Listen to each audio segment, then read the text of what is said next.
Right. Let me clean my glasses real quick. So, the plan for today is to at least finish Act 1, if not finish more of the game. I don't know. I have no idea how long Act 2 or 3 are. And I kind of looked up a guide. Well, it's an achievement guide, so it is spoiler-free as good as possible. I have not seen what the endings are about. I just know that there are multiple endings, like I said before. And according to that guide, I need to change one of my choices to be more precise. My first choice of following Aoi, because we need to make a bond with her to get the true ending in our first run. If I misunderstood that, so be it. But yeah, we're gonna. You know what? I was still debating before starting this stream if I should do this real quick before the stream or with you guys. And well, I guess it changes a little of the dialogue. I hope it doesn't have too major of an impact. The phrase. Skip.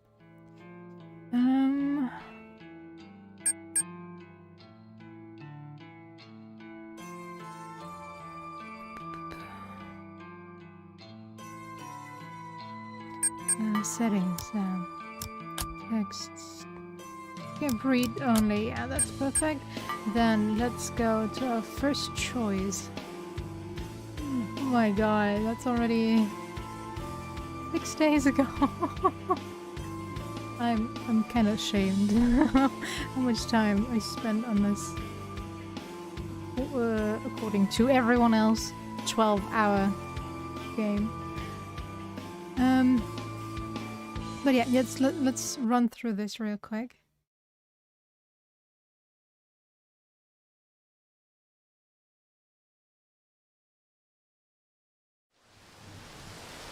Give her some space.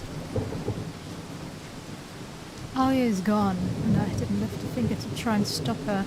I know her well. If I chase her, pursue her, she'll just resent me more for it. It took a long time for her to heal the wounds I inflicted last time I pursued her relentlessly. Maybe you should have said that beforehand. The best thing to do is give her space. Let her sort her own thoughts out. She'll talk to me when she is well and ready. I'll just need to be patient with her. My phone rings. The sound slicing through the patter of rain. It's I. Of course it is. Hey. Noriko. The girl bursts into tears, her sobs reverberating throughout my ears. I can't do it anymore. I know. All my life people have abused me, taken advantage of me. What did I do? What did I do wrong? You never did anything wrong, Aoi. I can't explain other people's behavior. And I can't truly understand what you've been through. Sorry. I know that's not what you want to hear. What do you do when it all gets too much, Noriko? Me? Well, I mean, you know me better than anyone. When it all gets too much, I run. I hide away. I tuck myself in my apartment and swear to never leave the safety of its walls. Put it this way. I don't deal with things as well as I should. Me neither. When things get overwhelming, my mind feels frazzled. And everything just gets worse and worse. I get caught up in little rituals, little habits, and I can't break free. I can't tear my mind away from the repetition, from the endless doubting and second guessing. I know. can't keep going like this. Something has to change. As much as I want to help you, this is something only you can do, Aoi. Yeah. But if nothing else, I'll always be here for you. Whether you want to break down and cry on my shoulder, or use me as a punching bag, or just vent to me, I'll be here. Noriko, thank you. I think you finally understand. I'm trying, girl. I really am. I'm going to make a change. I'm going to quit my stupid job and join you at work on Monday. Okay. Okay.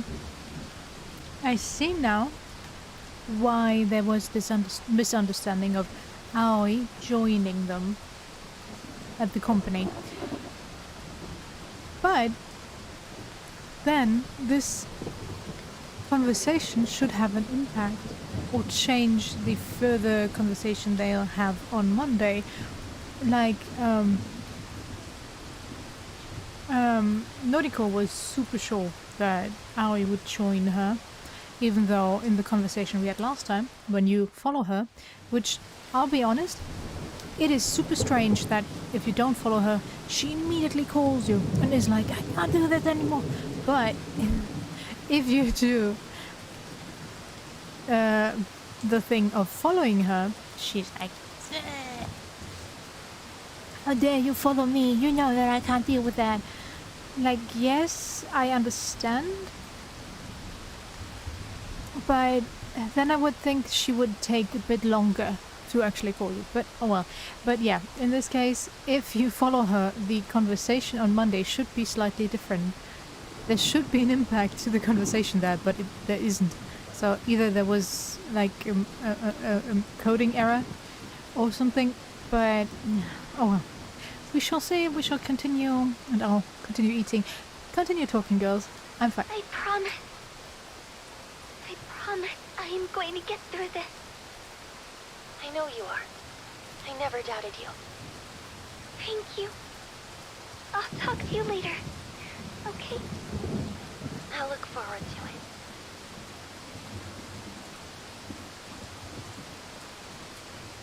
Aoi ends the call. I'm not sure if I feel better after that discussion, and I can't honestly tell if Aoi really feels better either.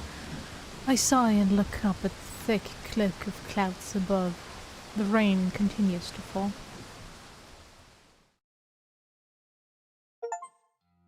Okay. Can we just skip now? Skip!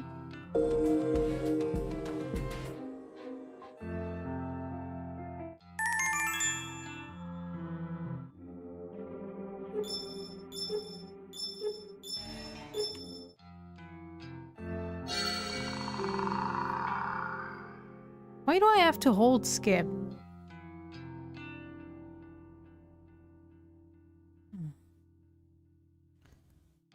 I'd feel better if you look after me, yeah. That was the one, right?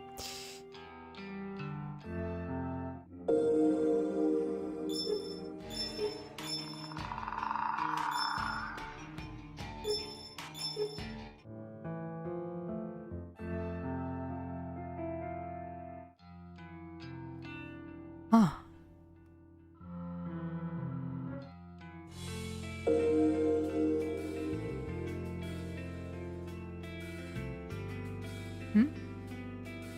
I thought that there was something new, but apparently I skipped. Continue skipping.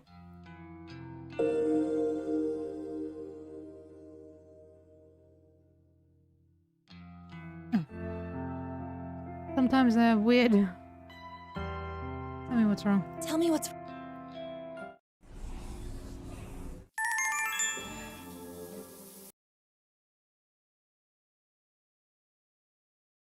Yes, yes. Load faster. Come on. In this life, if you would. Hello?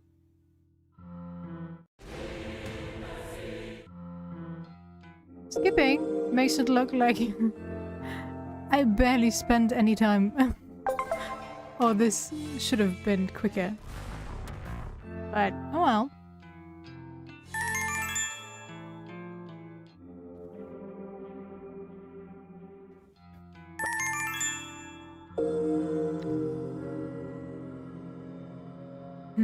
Let me look at this conversation real quick. Was it different?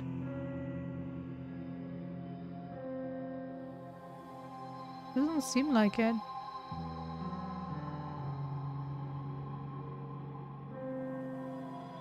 Okay. Apparently it changes nothing, it just gives you the you. Forged a bond with somebody. Achievement. And apparently it's important to do the right thing. Right thing. In terms of... Okay, we're almost there. Almost there.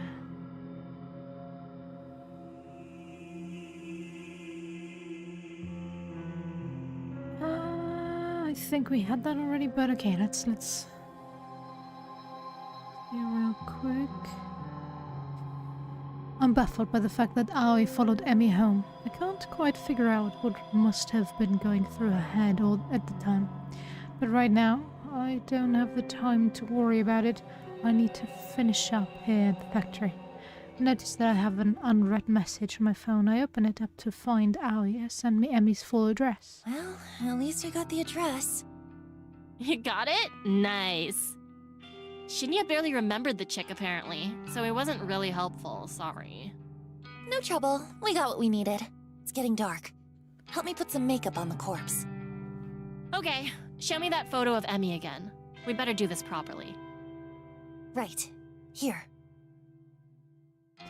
I bring up the photo, and we examine it closely before getting to work.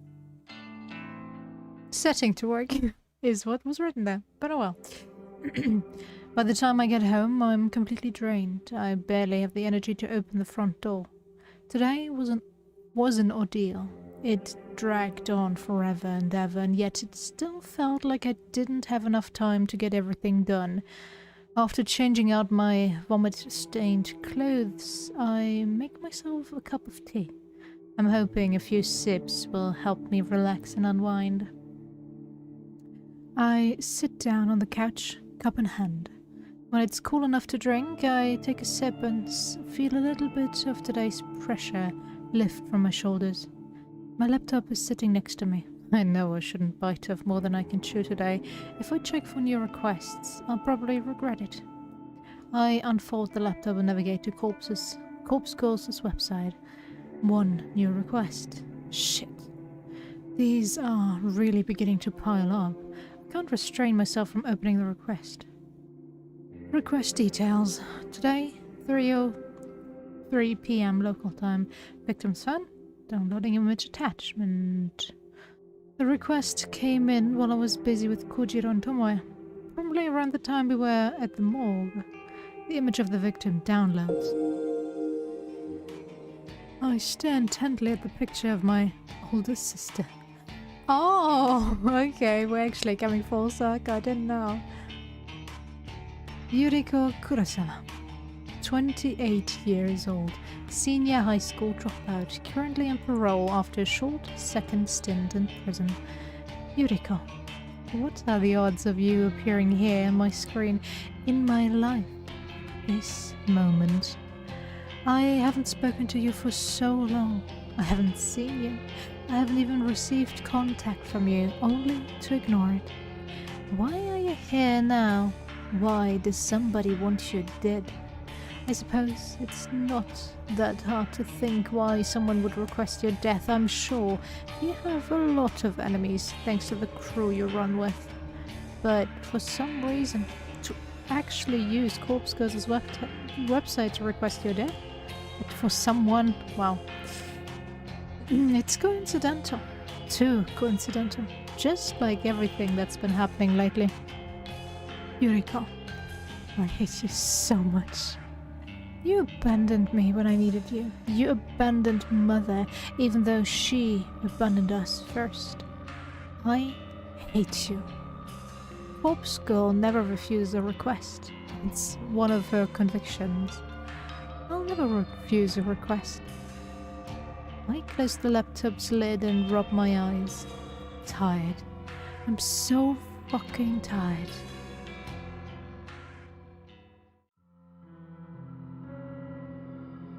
June 30th, the 13th. She's dead. Splattered in the flower bed. Probably matches the photo you sent. Wish I'd seen that. Thanks, Kojiro. And thank Tomoe for me. No prob. Where are you, anyway? Parking lot across the road. Perfect view of her apartment. People are coming outside. Must have heard the splat. Mad. We'd better gun it.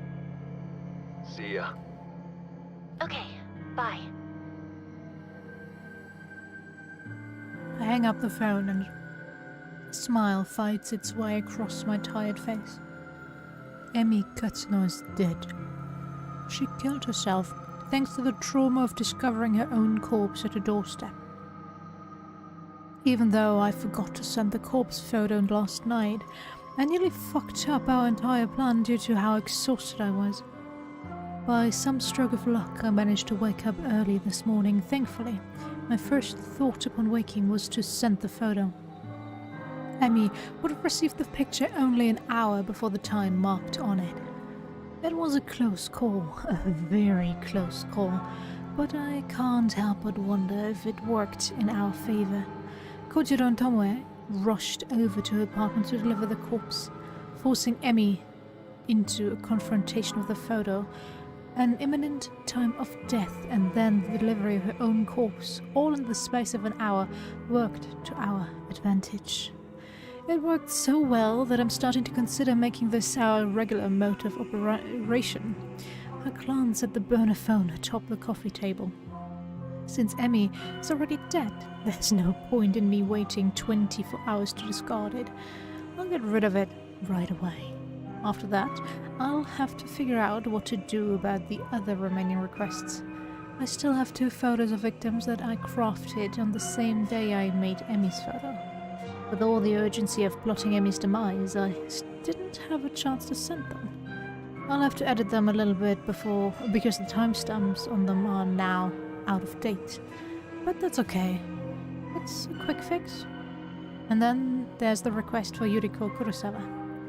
I'll need to deal with that too. Eventually.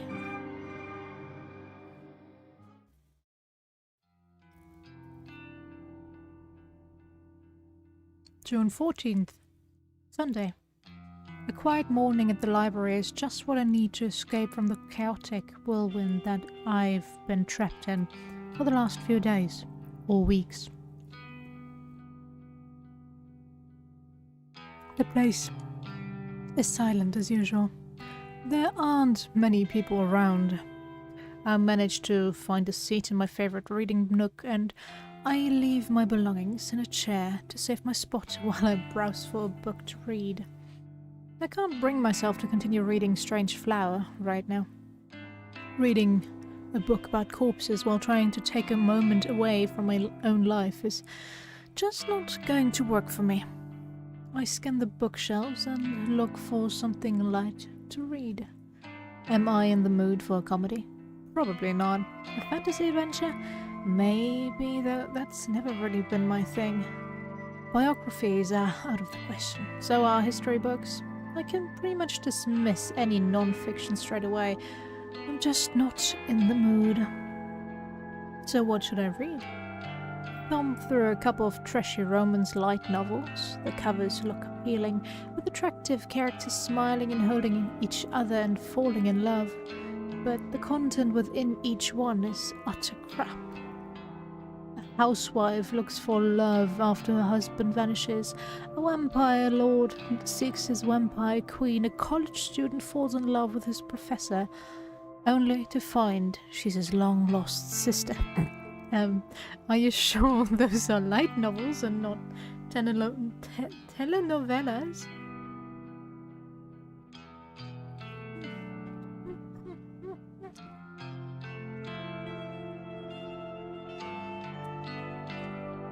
It's all drivel.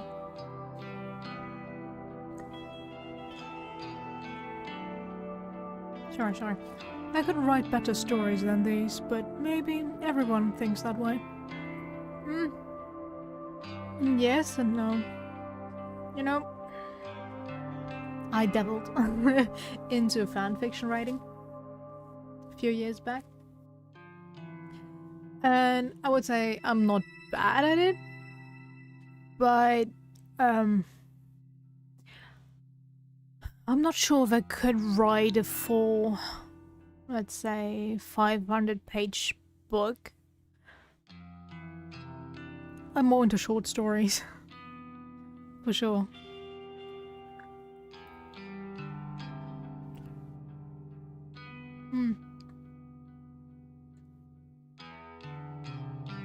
And my characters do get kind of samey at some point in time. Just because it can get quite hard to really depict the difference in characters. But yeah, if I were to continue it, I think I could learn a bit more and develop my characters further. And I have to say, sadly I lost it. I had one absolutely awesome entry to a book that I was planning to write, never got around to, and now it's been deleted because I haven't visited my Wattpad site in 7 years, 8 years. So yeah, kinda sad, but oh well. Defeated, I put all the books back on the shelf and returned to the chair saved. I take a seat and simply browse through my noise feed on my phone. A few photos from acquaintances, comments on the weather, a short essay on human rights, even a poem written in poor, broken English. Trash. All of it. How can you judge if it's poor English, poor broken English, if your English isn't much better, Noriko? Stop judging people. I used to love this inside look of other people's lives. I lived for it. I thrived for it. On it. I used to be aroused at the smallest glimpse inside someone else's life. Couldn't go more than a few hours without browsing noise. But now, something is different. Something inside me has changed. I want to say that I've recently become cynical, jaded, but that wouldn't be accurate. I've been this way as long as I can remember. The appeal of voyeurism just isn't there anymore.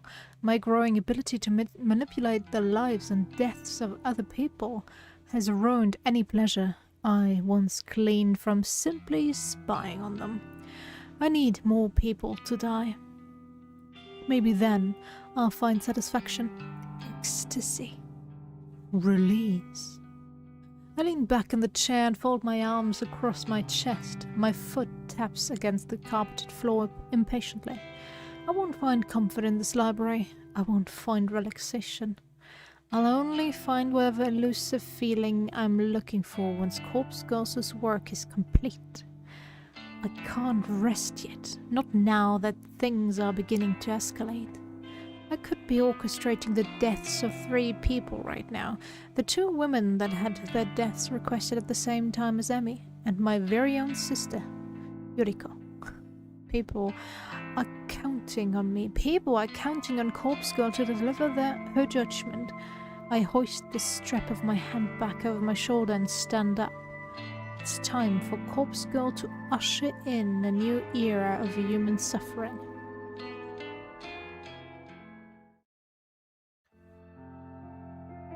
June 15th, Monday morning. A bizarre string of similar deaths in Tokyo over the weekend have left police and detectives completely baffled. We have Chief Detective Fujikawa at the Tokyo Metropolitan Police Department in the studio today to discuss the events. According to eyewitness reports, a young woman plummeted to her death from an apartment building on Saturday morning. 2 other women suffered a similar fate in different locations late on Sunday night. Police have not yet released information on the identities of the young women. Would you care to share your thoughts, Detective Fujikawa? We cannot rule out the possibility of homicide in these cases. Police recovered additional bodies at the site of each death.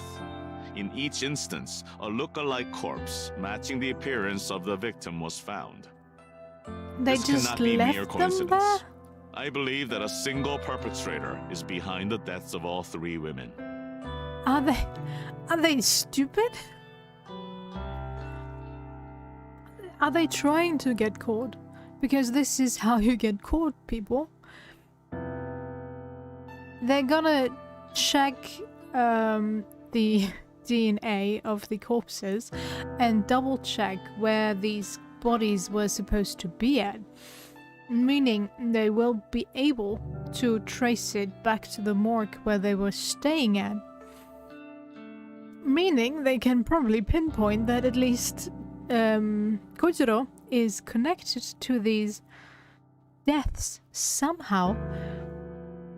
So, holy fuck. Think, people. Use your brains. Leaving a look-alike corpse at the scene of each crime seems to be some sort of psychotic calling card. It's clear that the death of each victim was premeditated. In cases like these, the perpetrator is often looking to be caught, even if only subconsciously. It won't take long to track them down. Once forensic analysis reveals the identities of the look-alike corpses, we will be able to uncover how and where they were obtained. We will bring the perpetrator to justice. Police are urging citizens to be cautious in the coming weeks. If you see anyone behaving suspiciously, please call the following number. Damn, this shit's really starting to blow up. Yeah, it's about time. 3 deaths in 1 weekend. Corpse Girl is on fire. She couldn't have done it without you and Kojiro. So, thanks. I know those corpse deliveries yesterday were rather last minute. No problem. Had nothing better to do anyway. I've still got 1 victim ready to conquer, but I'm not sure when to go through with it. What's the issue? It's someone I know. So?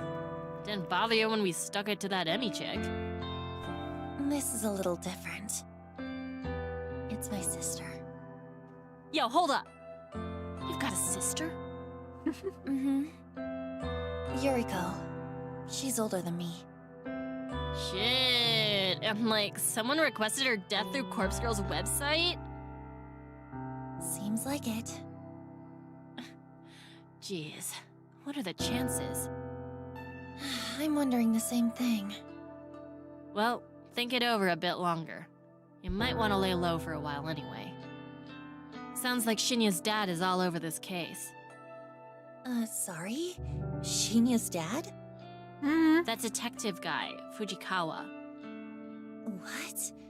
He's Shinya's dad? Yes, good.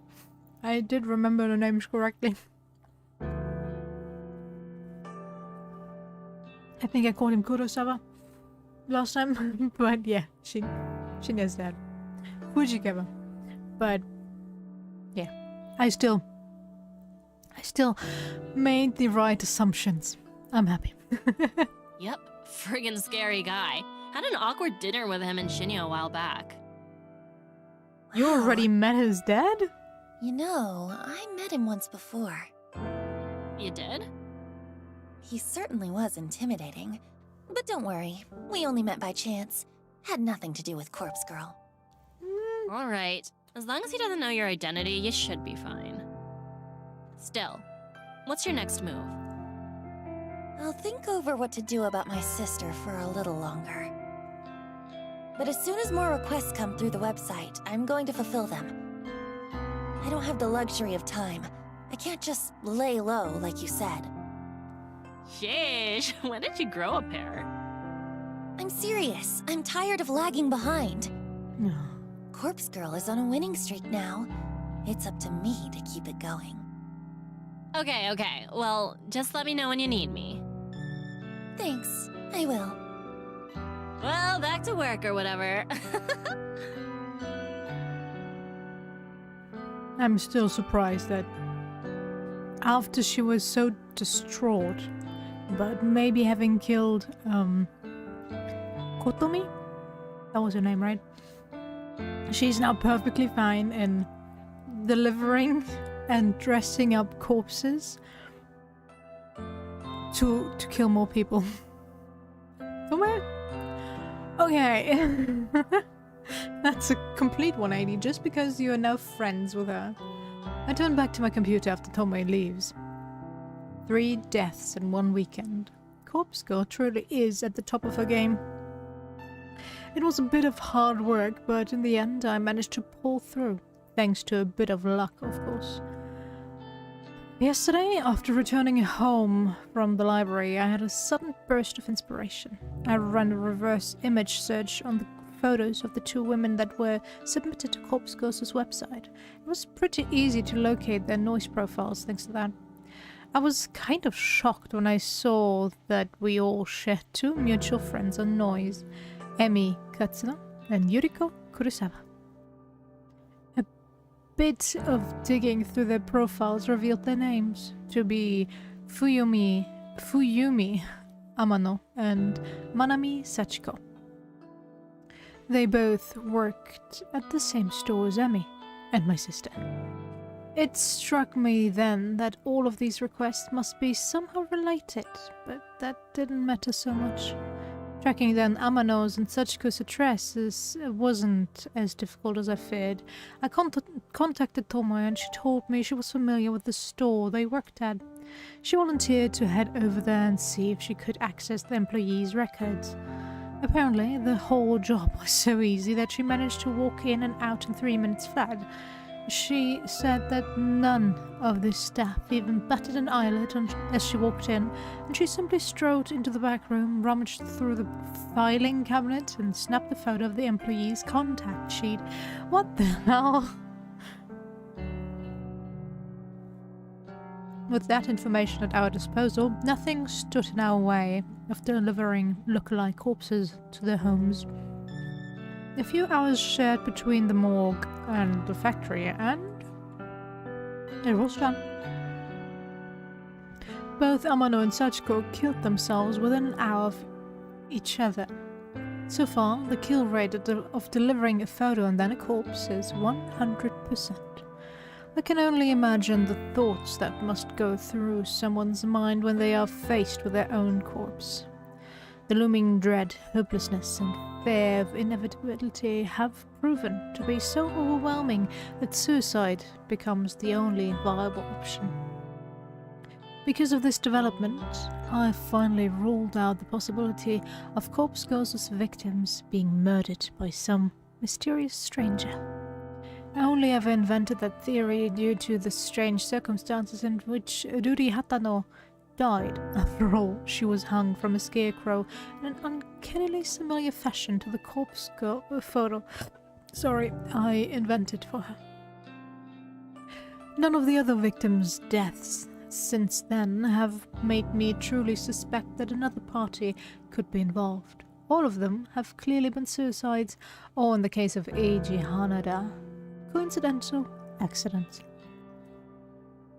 Kotomi Ida's death was an outlier since she was likely killed out of self-defense. I'm about 90% certain that Corpse Girl's power lies in the ability to convince victims to end their own lives. There's no third-party murderer acting on her behalf, and I've begun to suspect that the power I hold is so esoteric is no esoteric arcane force. It's not some supernatural art. It's not witchcraft or sorcery, or some holy power bestowed upon me from on high. The power Corpse Girl holds is simply determination, grit, resolve. My will to end lives is what drives me to craft convincing corpse photos and deliver look-alike cadavers. That in itself is enough to act as the knife twisting in a victim's side. It's enough to compel those weak of heart and weak of mind to end their lives. If that's all my power ends up being, I am happy. I'm happy that I can be the instrument that delivers Corpse Girls justice, regardless of whether it's through mundane or mysterious methods. As long as victims continue to drop like flies in the wake of Corpse Girls' ascension, I will remain content. And this is only just the beginning. Did we finally finish Act 1? No? There are no new requests when I log in to Corpse Girls' website this evening. I'm strangely okay with that. There's something I want to do before more requests come through anyway. I'm going to make some updates to the website, a few improvements that will considerably ease the workload placed upon Corpse Girl Kojiro and Tomoe. In the website's admin setting, I add a couple of extra data fields to the front page. Instead of just asking for a photo and a phone number, the website now requires a victim's address to be provided. This will ensure we can successfully deliver a corpse for every request. In addition, the site now asks for the victim's name. I have always been hesitant about requesting this specific detail.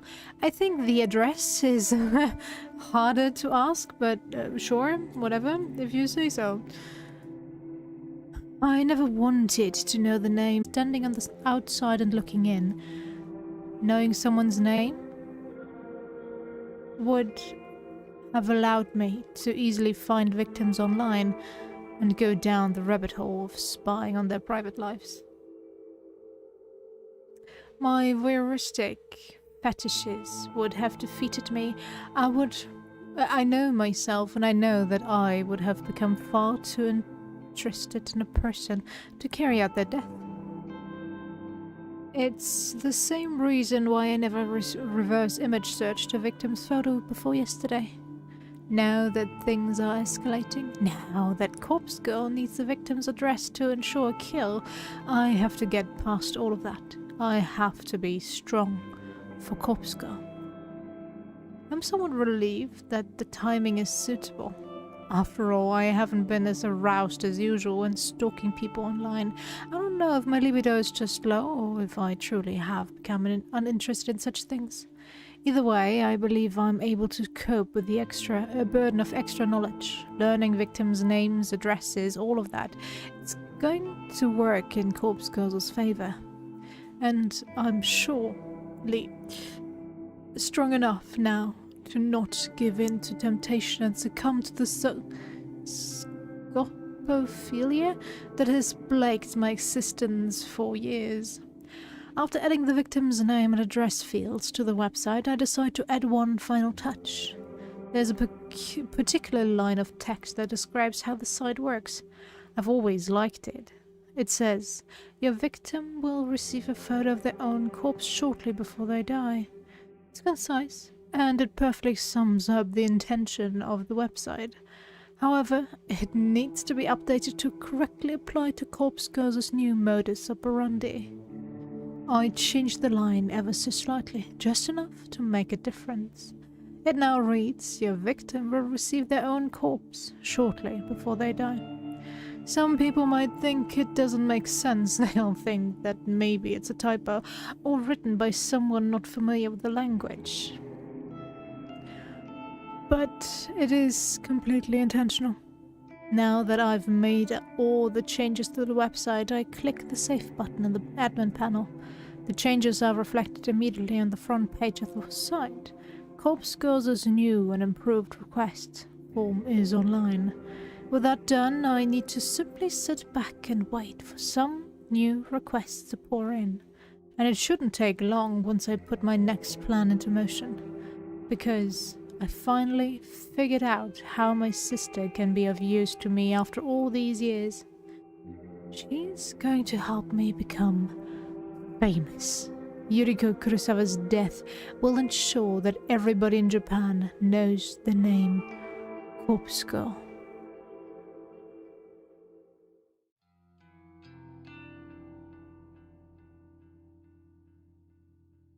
June 16th.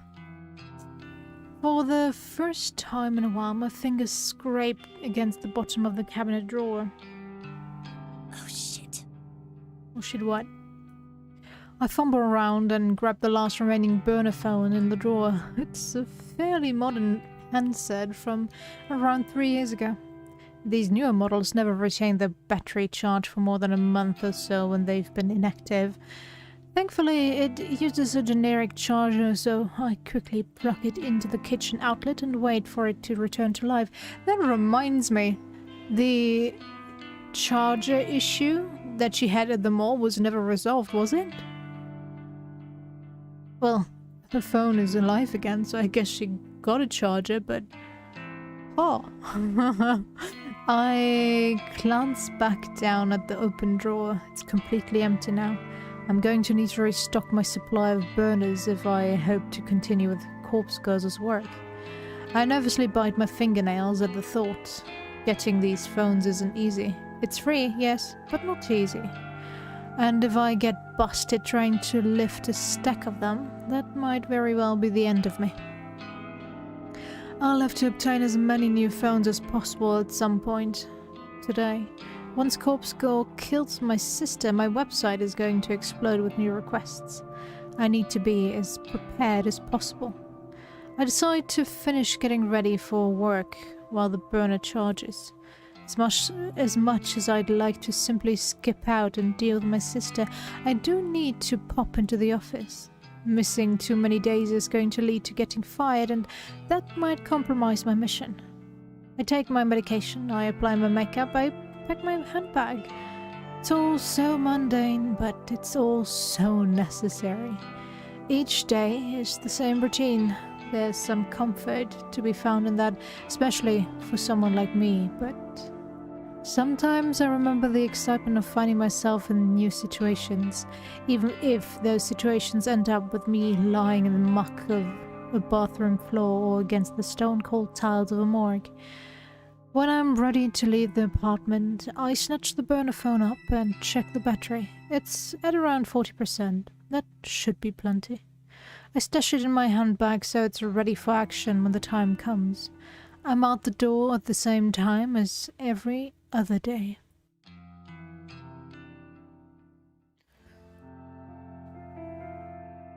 Find myself alone in the office well after the working day has ended. The entire floor is empty and silent. I shut down my computer and stretch my tense arms. I don't normally like staying back late, but sometimes it's necessary to get work done. And when I say work, I am, of course, referring to Corpse Girls' tasks. When I'm absolutely certain that everybody has gone home, I get out of my chair and wander listlessly around the office.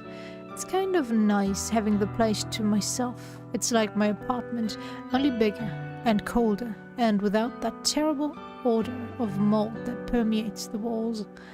I notice that quite a few people tend to leave their belongings at the desks. Nothing too valuable. The occasional coat, hat, or pair of headphones. Should somebody of low moral character wish to steal them, there would be nothing stopping them. I'm personally not interested in any of that. I walk to the other side of the office floor and reach the seniors' cubicle. Even the seniors leave important things lying around. There's a gift bag with a cake shop logo on the front, a company credit card, a few personal bank statements, but the contents of their desk drawers are where the real gold is found. As I rifle through one drawer in particular, I find exactly what I'm looking for. It's an old Noise brand phone, a few models earlier than my own. It slips into my handbag, right alongside the burner phone I brought from home. I close the desk drawer and gently traipse into the next cubicle. The top drawer here contains a flip phone, a familiar classic. It'll serve me well. Into the handbag it goes.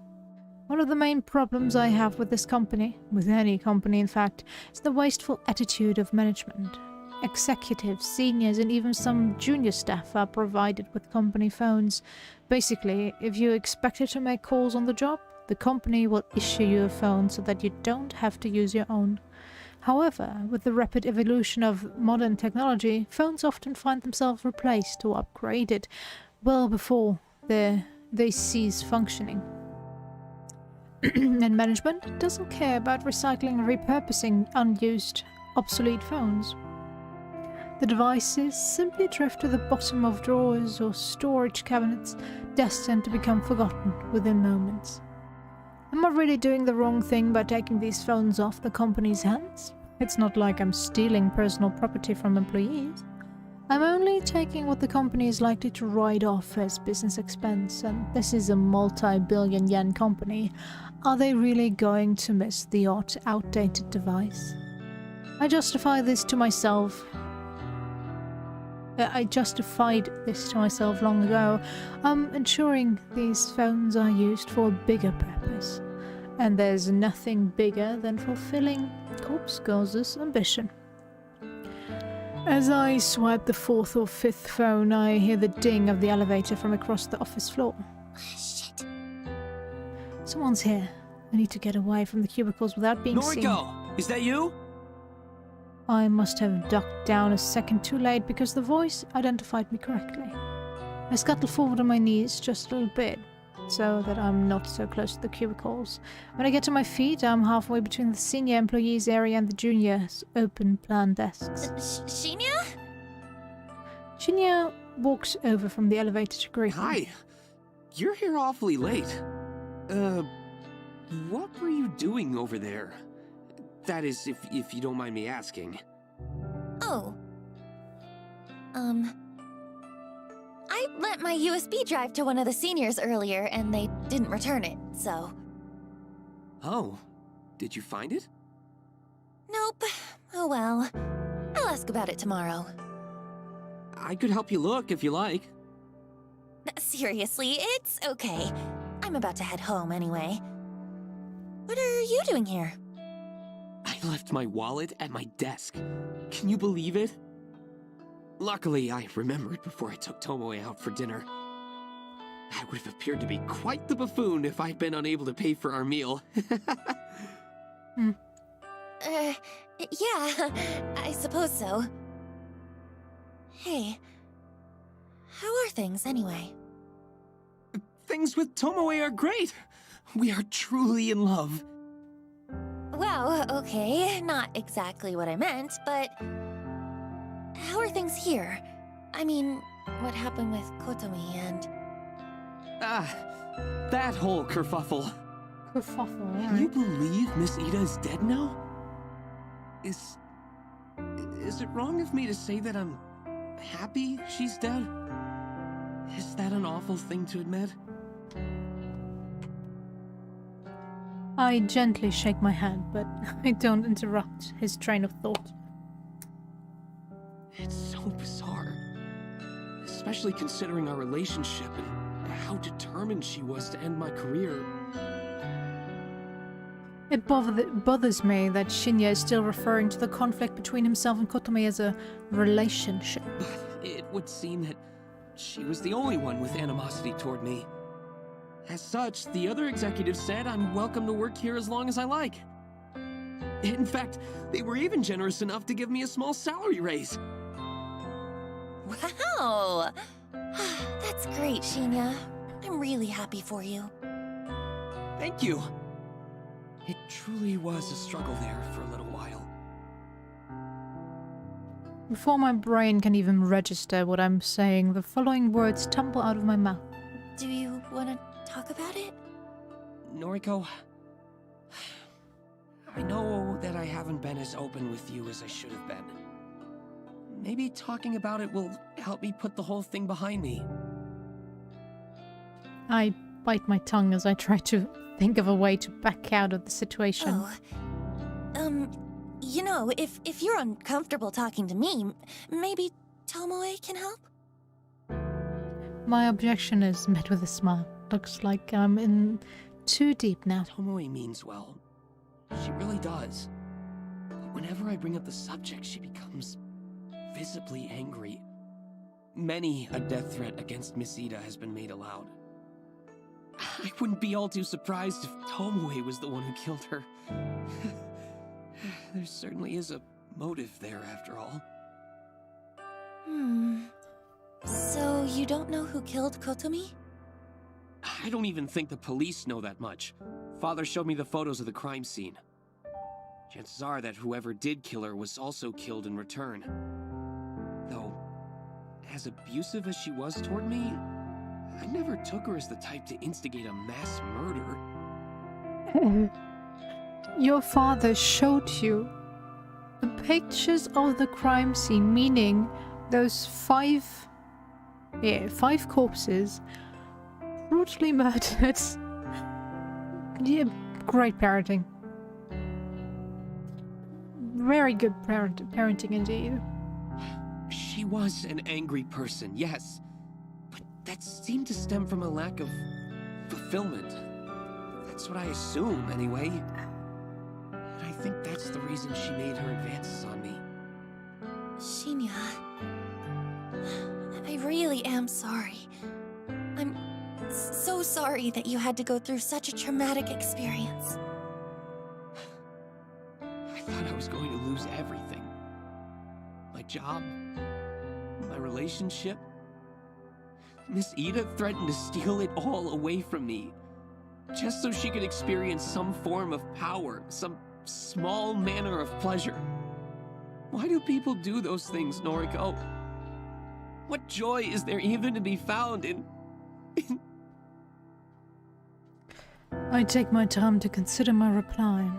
I'm probably not the best person for him to be having this discussion with, but all things considered, it does seem to be helping him come to terms with things. Shinya, what you went through with Kotomi, what she did to you, that's not what it's about. She never had the right to put you through that. I hope that one day, when you're comfortable and feeling healthy, I hope that you can make some good memories with Tomoe. Yes. I hope so. Thank you, Noriko. Don't mention it. Can I say that I would think that this conversation overall is quite out of character for Noriko? Yes, she did mention that she was feeling uncomfortable, but she doesn't seem to have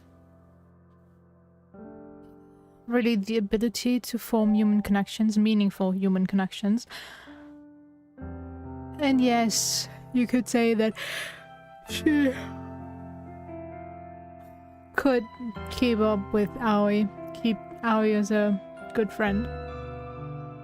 But I would also think those two are more in this type of relationship, friendship, whatever, because they both know that they are hurt, they're both suffering, and they find solace in knowing that the other person is also suffering. I could be wrong, but yeah, it feels that way. So it makes it all the more strange that Noriko is out here giving good advice to Shinya. But, oh well. I guess they have to lighten the mood somehow. And this is their way of doing it. I don't know if my words were the right ones. What right do I have to talk about what he went through? I can only hope that I managed to bring him some sort of comfort. Well, I better grab my wallet and get going. Don't want to keep Tomoe waiting. Say, would you like to join us, Noriko? No. Are you hungry at all? Oh, I don't want to intrude on your romantic evening. It's no trouble, really. Maybe next time. I have some things I need to do tonight. Okay, no problem. Well, see you later. Shinya takes off towards his desk. I breathe a sigh of relief as I hoist my hand back up from the ground, feeling the reassuring weight of my newly acquired burner phones. I enter the elevator and give a polite wave to Shinya as the doors close.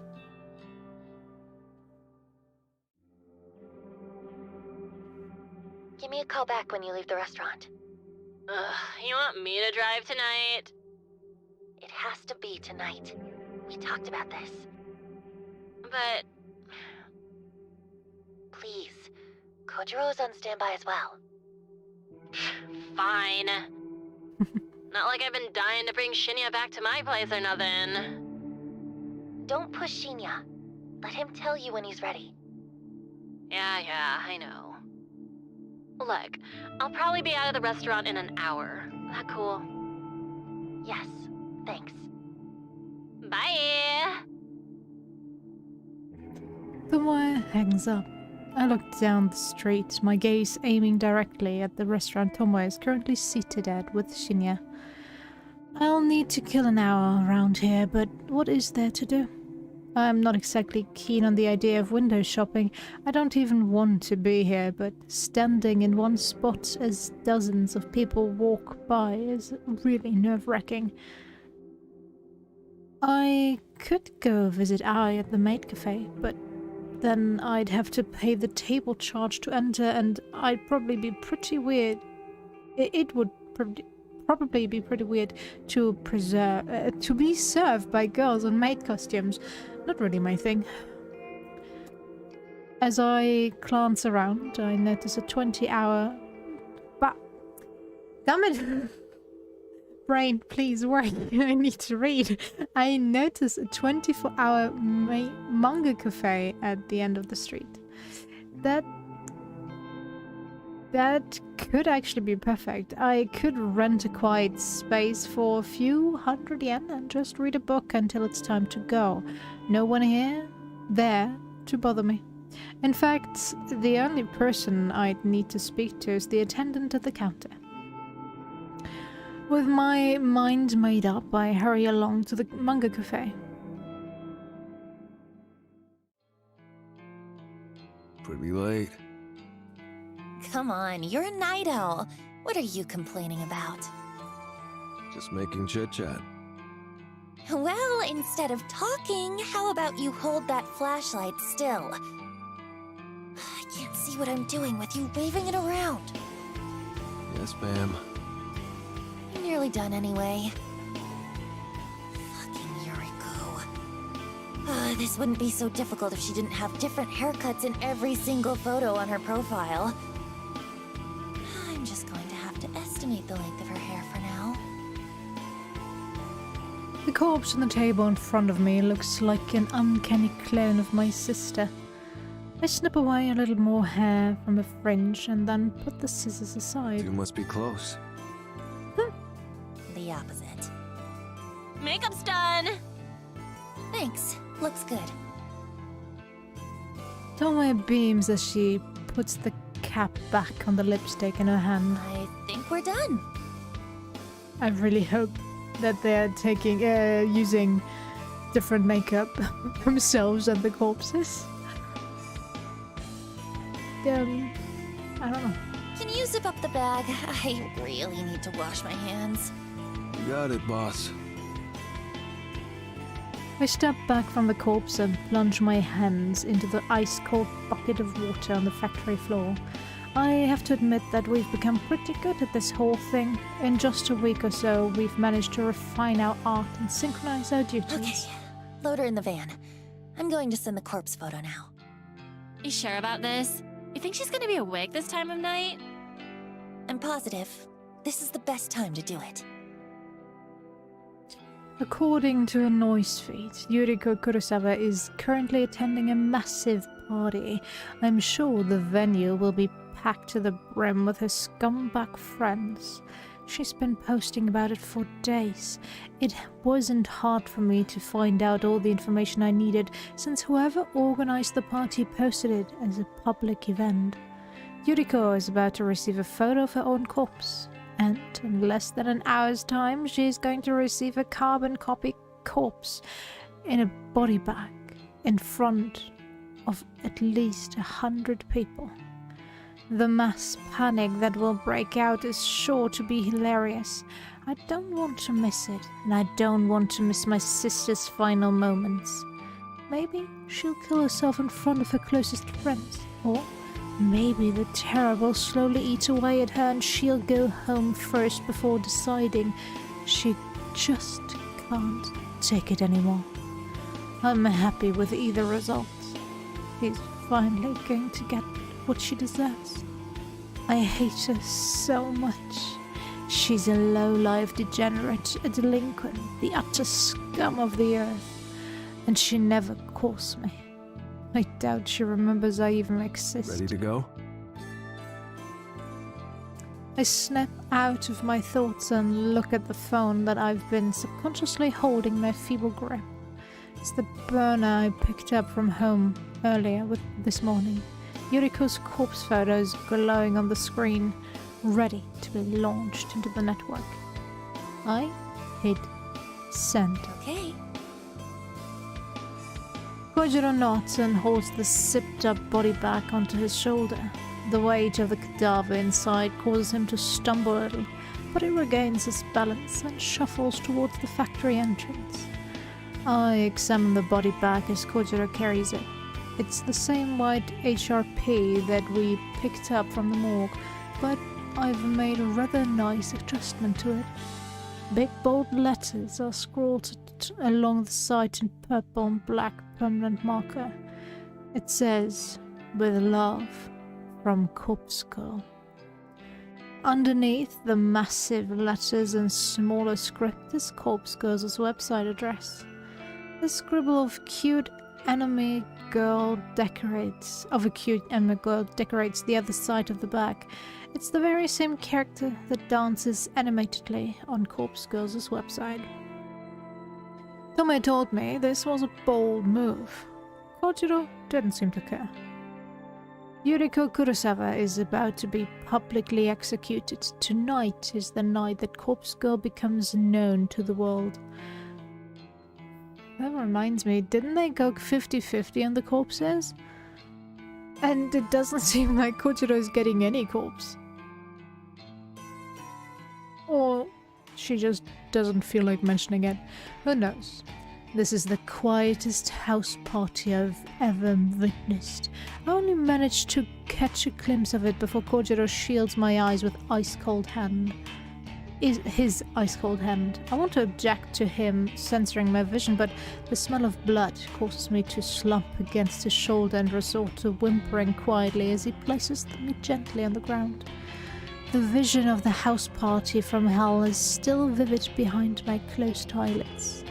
It's not like I've been to many house parties in my life. In fact, when I really think about it, I don't think I've ever been to a single one before this moment. But I've seen them on television. I've seen them in movies. They're always loud. Music is blasting, people are dancing, drinking, making out. The scene I witnessed doesn't look like any of that. I'm pretty sure dead bodies don't line the floor at a regular house party. I'm pretty sure trails of blood aren't on the guest list. This party is weird. The walls are slashed. There's broken glass everywhere. Specks of blood are dotted across the furniture. That reminds me of that... I have no idea what it's called. It's a strange... Is it top-down? I can't remember, but you're basically tasked with killing everyone at the party before getting, arrested or stopped by anyone else. I only saw other people play it, but the description kind of fits this. Someone in the next room is sobbing quietly. Someone above, perhaps inside the ceiling, is groaning. Kojiro is sitting next to me now. I can imagine a bored expression hovering over his features. He still has his hand over my eyes. He taps the fingers of his other hand against the body bag beside him. His digits drum out a rhythmic beat upon Yuriko Kurosawa's clone, still zipped up and sealed inside her temporary coffin. I think Tomoe is still in the van. She said something about not wanting to get messed up. I never planned on entering this party, but Kojiro dragged the body inside, then returned shortly after and told me I should come take a look. So here I am. Here I am, blinded by Kojiro's misguided attempt to protect me from carnage I willingly unleashed. I asked him if he killed all the people here. He said no. I suppose I believe him. I managed to squint through a gap in Kojiro's fingers momentarily. The blurred shapes of 4 or 5 bodies are on the floor in front of us. There's a stray arm lying limply on a chair that's currently unaccounted for. Kojiro presses down firmly against my face and my vision darkens once more. I hear his voice and imagine his calm demeanor in my mind. Thoughts? Don't know. I haven't managed to sort my head out just yet. Your sister's over there. Well, a corpse that looks like her, at any rate. Give me a second. Okay. Kojiro releases his grip from my face. I stand. I tiptoe forward, stumbling thanks to my still blurry eyes. I can make out the shape of a sofa close to the wall and I approach it carefully.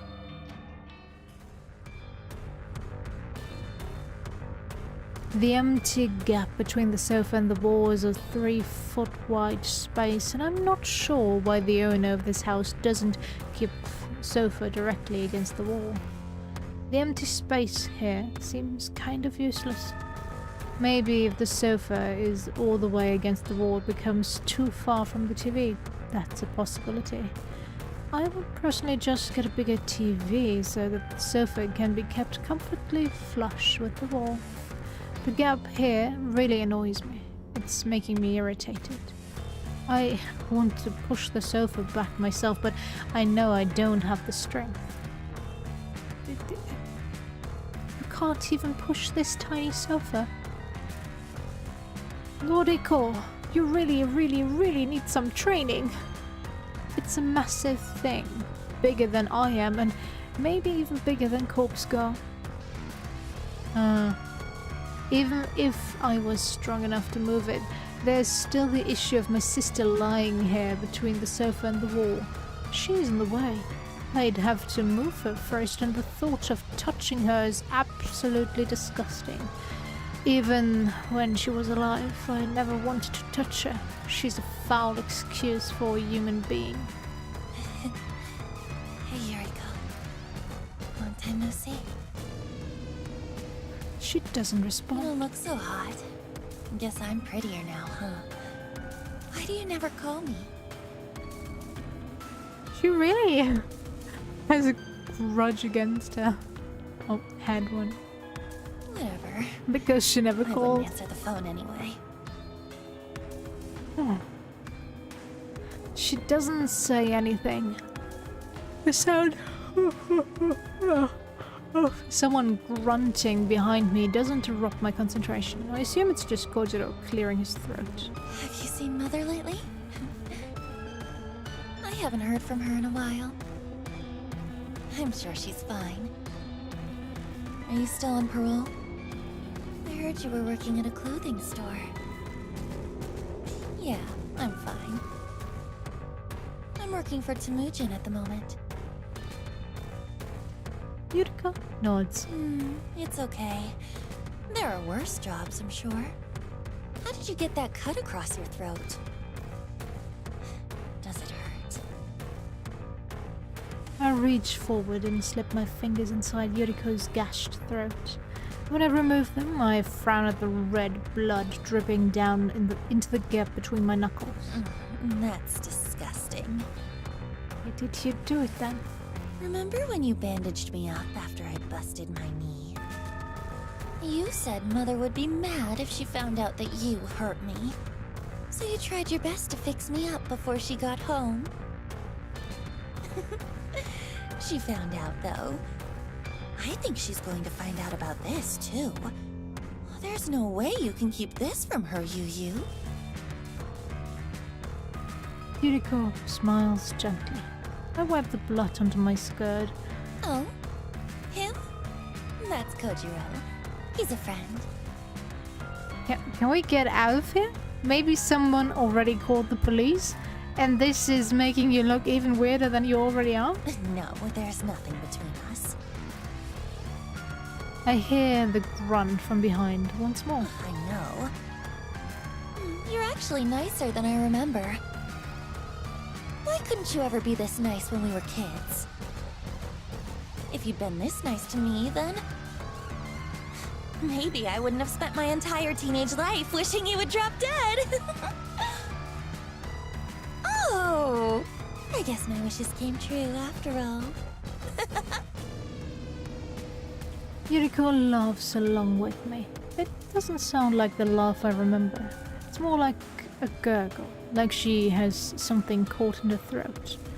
A trickle of blood pours from between her lips and she coughs. Oh, do you need a tissue?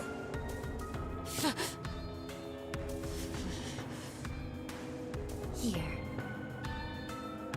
I unzip my handbag and retrieve a tissue, then hand it to Yuriko. She tilts her head and sprays the rest of the blood from her mouth. Noriko. Okay. I gotta go. Say hi to Father for me, okay? I leave Yuriko behind. I didn't think she was still alive, but okay. After making my way out of the cursed house, I find Kojiro waiting by the van. Tomoya shut herself inside and rolled up all the windows. I think we're done here. Okay. Leave this here? He lazily indicates the body bag on the ground. Yeah, I guess so. We didn't need it after all. Guess not. Kojiro slaps his broad hands across his trousers, dusting them off.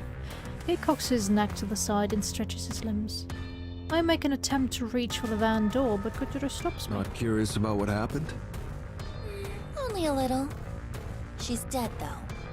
Or dying. That's all that matters.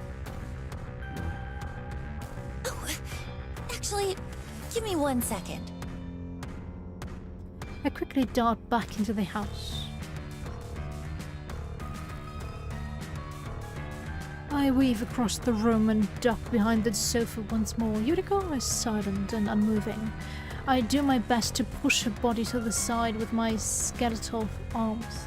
She budges an inch or two, and I find that I'm looking for her phone buried between her ass and the cockpit. I turn on the screen and find there's no fingerprint or passcode lock. A photo of Yuriko's corpse, the very same photo that I sent her earlier, is still on the screen. I guess she did receive the photo then. Maybe that's all it took this time. She must have been pretty freaked if she killed all the people here. This is like the Kotami Ida situation all over again. My voyeuristic tendencies flared up and I decide to look through the rest of the photos. I swipe across the screen just once and nearly jump out of my skin. Yuriko received a photo right before she received the one I sent. It arrived 10 minutes before my photo. Shuji at the party. It's another image of a corpse. Another photo depicting her death, but it's completely different than the one I crafted. What the fuck? Someone else sent Yuriko Kurosawa a photo of her own corpse only 10 minutes before I did. Yuriko received a corpse photo from somebody else. What's going on? I examined the photo in detail. It's well made, just like my own work. If I didn't know any better, it would be easy to assume that I made this. But what stands out the most is the writing on the bottom of the image. It simply says Step Shuji at the party. Step Shuji at the party. Who the hell is Shuji? Is he here? Is he one of the dead bodies scattered around this cursed house? I quickly discard the thoughts of Shuji. A more important question has come to my attention. Is someone else crafting corpse photos and sending them to people? Does Corpse Girl have a copycat? An imitator? But why target Yuriko? Why target somebody whose death was requested through Corpse Girl's website? I can't process this right now. It's already past midnight and I'm utterly exhausted. I shove Yuriko's phone into my handbag and get the hell out of the house.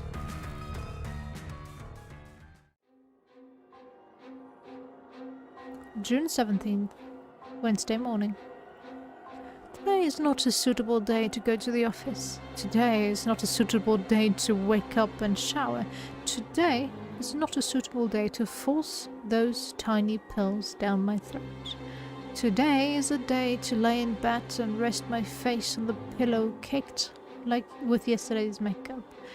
I don't know what the time is. I don't really care. My phone has buzzed several times, but I simply don't have the energy to reach over and look at it. I want to just stay here and be warm and comfortable and not think about anything. I don't want to think about that house party last night, but I keep thinking about it. I don't want to think about finding Yuriko's body in that irritating, useless space between the sofa and the wall. I don't want to think about my sister's final words to me. Those bitter syllables that she used all of her remaining strength to force between her blood-soaked lips. I don't want to think about the fact that I'd probably have said the same thing to her if I was in her position. I don't want to think about the possibility that someone else was responsible for Yuriko's death. It was supposed to be a corpse girl. Me.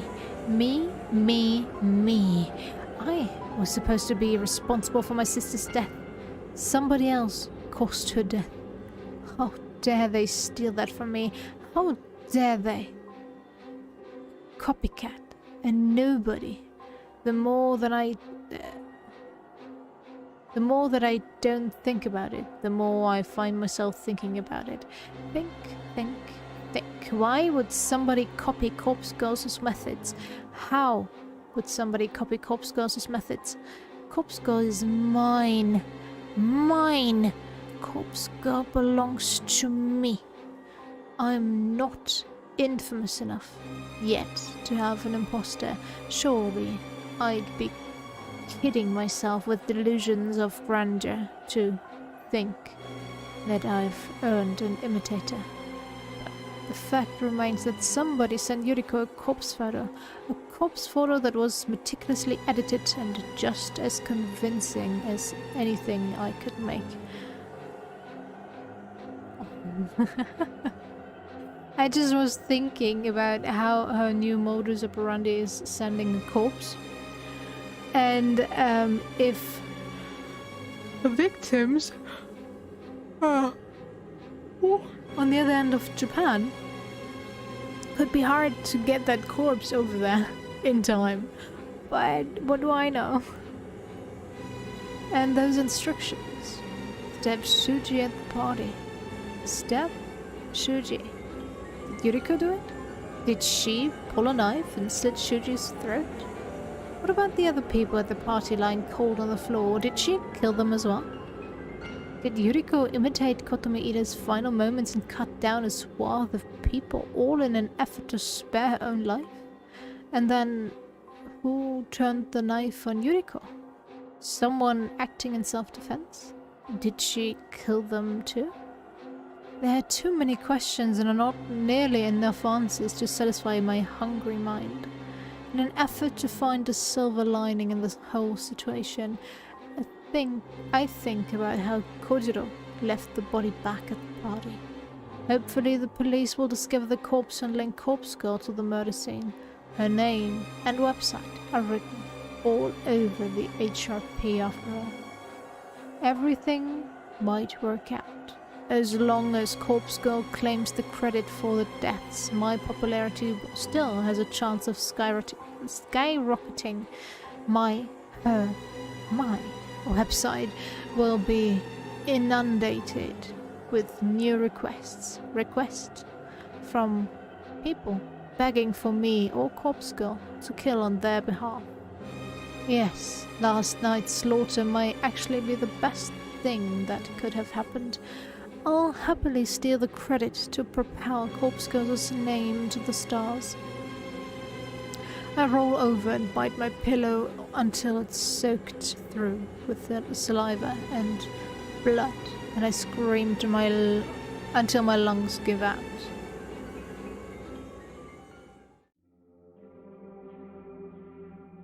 The house party from hell is all over the news. It's being live streamed. It's all over noise. It's all anyone is talking about. I didn't expect anything less. A dozen or so people dead. A corpse in a body bag. A cryptic message with love from Corpse Girl. The police are trying desperately to put all the pieces together. The detective, Shinya's father, has his face plastered over every news outlet. He says the whole event is linked to the previous strings of murders, the ones with corpses decorated to look like the victims. Of course it's linked, you utter dipshit. It's all Corpse Girl's doing. It says so on the fucking body bag.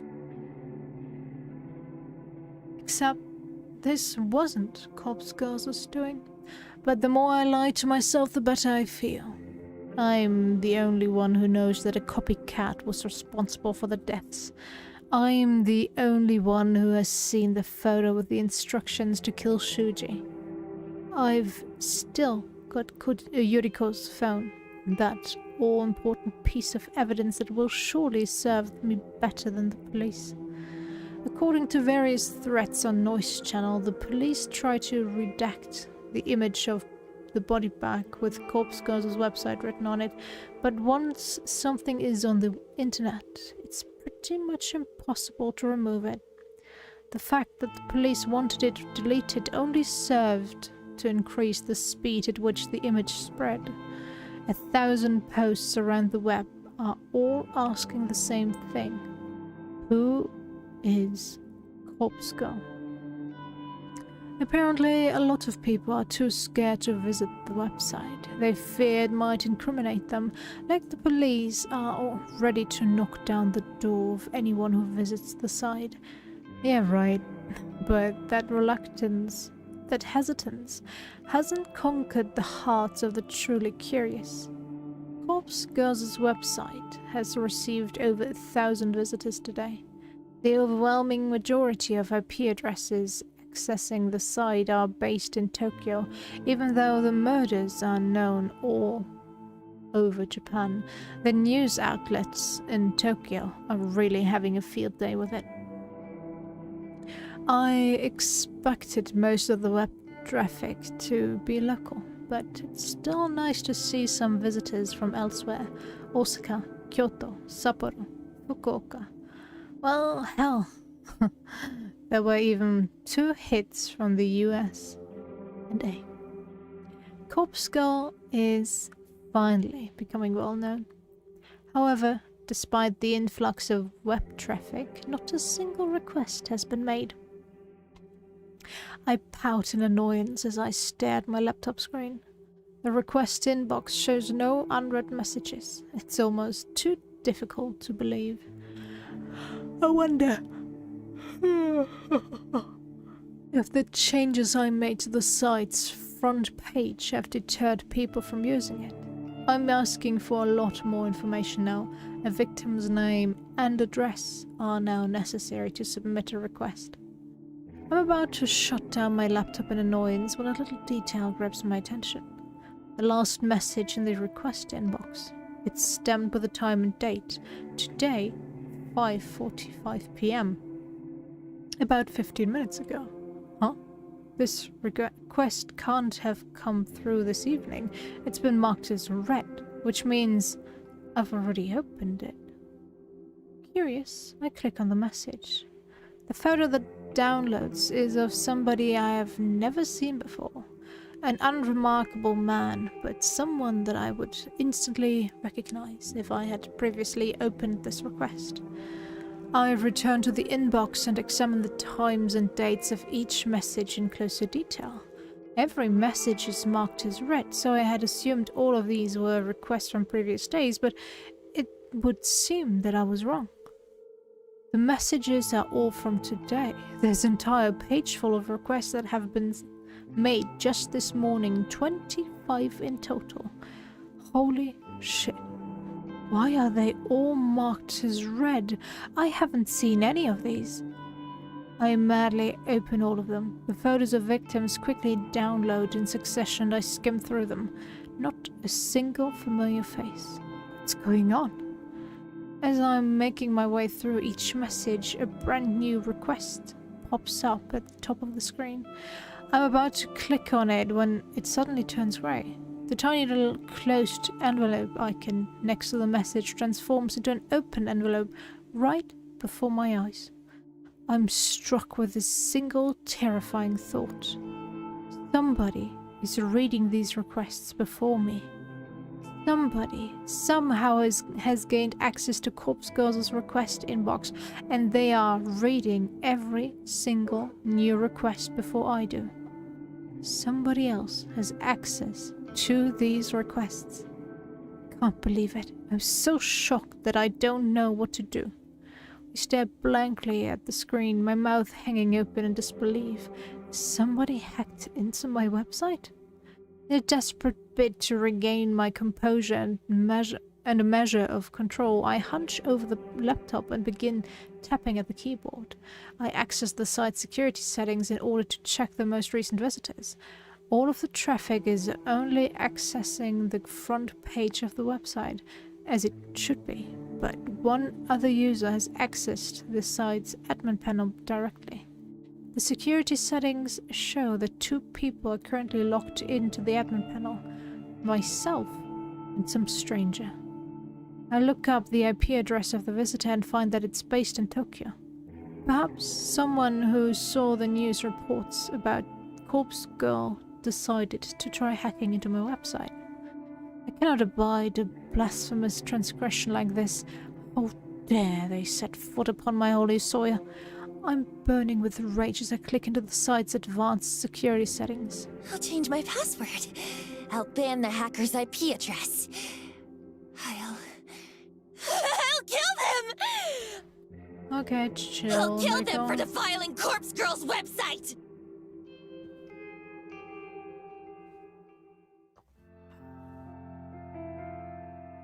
June 18th, Thursday afternoon. You heard me. Yeah, so? Can't you track them down? Don't you have, like, connections? Me? Already hooked you up with cadavers. Don't know what else you want. I want you to find this hacker and let me strangle them to death! Jeez. I'm no computer genius. Take it to the police. You've gotta be kidding me. Of course. So what am I supposed to do?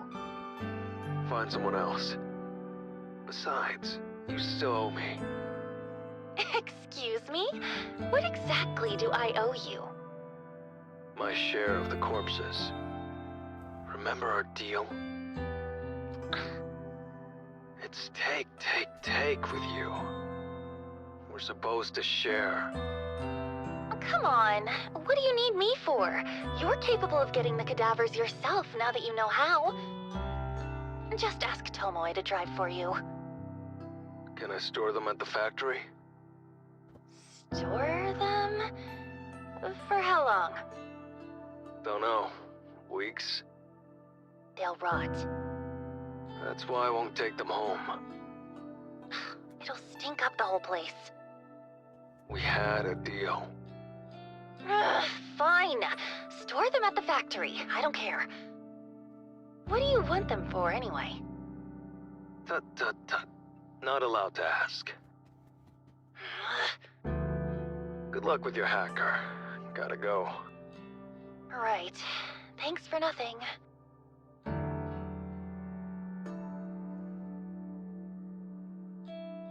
All good in the hood? Sure, whatever. I'm not in the mood for Tomoe right now. I just want to get back to work, get the day over with, and go home. Come on, cheer the fuck up. There's gotta be someone who can find that hacker. Well, I don't know anyone. Yeah, me neither. How many requests did you say there were? 70 when I looked this morning. 70? Jeez. How am I gonna deliver that many, you know what? Keep your voice down. I said, you know what? I didn't say nothing incriminating. I don't know, okay? Is that what you want to hear? No need to snap at me. Just shut up for a minute, will you? I can't think when you're around. Wow, sorry. Did Fuck you skank. not take your medicine again? Tomoe's words hang in the air, long and after she's gone. It doesn't take a genius to figure out that her usage of the word skank wasn't affectionate like usual. I curse under my breath and return to my desk. I feel like I'm drowning in the stress at the moment. Everything's piling up on me, forcing me down, pushing my head underwater and taking away my will to even fight back. 70 odd requests to work through, a hacker with access to my website. Even if I've managed to block them temporarily, I'm sure they'll return. And then there's the copycat responsible for my sister's death. It's all becoming too much. I don't know. I don't feel like I'm in control anymore. I don't feel like stoic, unflinching Noriko. I don't feel like Corpse Girl. Oh, defiled Corpse Girl. Defiled Corpse Girl, with hackers prodding her and copycats mocking her.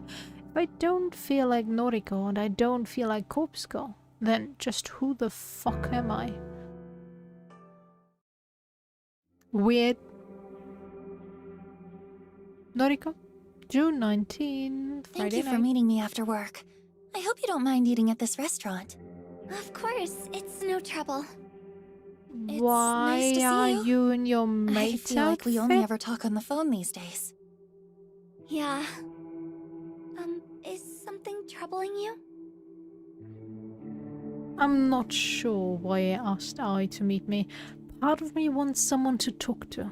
I want to vent and unleash my frustrations, but another deeper, darker part of me just wants to throw everything away and hold her in my arms and let her tell me that everything will be okay. Noriko, you've got a weird look on your face. Sorry. You can talk to me. I'm kind of swamped at the moment. Do you ever get that feeling that you're drowning underneath the weight of everything? That no matter what you do, you'll never escape your situation? What am I saying? Of course you get it. You've been through so much shit. Noriko, we've both been through a lot. School wasn't easy for either of us. I know you better than anyone. I know everything about you. That's true. It comforts me when I remember just how close Aoi and I used to be, but times have changed. I have changed. I might as well be a completely different person these days. There are things about me that Aoi doesn't know. Things that make up who I am, who Corpse Girl is. I guess I'm just overwhelmed. Maybe I need a vacation. Same girl, same. Vacation, huh? That does sound nice. Okay. Dream vacation destination. Go. Huh? Come on. We used to play this all the time. Don't think about it. Just tell me about your ideal getaway. Somewhere sunny? You, Noriko. Don't Don't laugh at me! I just can't imagine you in the sun. Yeah, same. Seriously.